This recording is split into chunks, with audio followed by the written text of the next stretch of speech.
ষষ্ঠী হয়ে গেল, 4-5 দিন হয়ে গেল লেট করে আমি ভিডিও দিচ্ছি। তো হ্যালো এভরিওয়ান, আমি দিশা।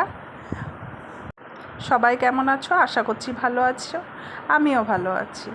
তো ষষ্ঠীর ভিডিও আমার একটা মিনি ব্লগে সবাইকে ওয়েলকাম। তো ষষ্ঠী করতে চলে গেছিলাম, বাবার বাড়ি যাওয়া যাইনি। আমি বাচ্চা হওয়ার পর একবার ষষ্ঠী ধরতে মায়ের কাছে গেছিলাম, তারপর থেকে আর যাওয়া হয়নি বা যাইনি। তবে এবছর বিকেলবেলায় আমি ষষ্ঠী করে বিকেলবেলায় গেছিলাম, ওখানে 2 দিন মাদের সাথে কাটিয়ে এলাম। তারপর আবার বাড়ি চলে এসেছি। কে কে আমার মতো বাবার বাড়ি যাওনি কমেন্ট করে জানিও।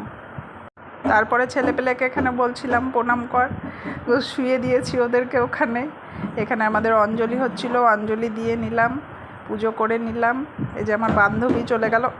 এখানে মা, দিদি আর আমি সিঁদুর পরিয়ে নিচ্ছিলাম। মা বলছে এই হয়েছে, আর পড়াস না। তো আমার ভিডিও ভালো লাগলে লাইক, কমেন্ট অ্যান্ড শেয়ার করো। টাটা।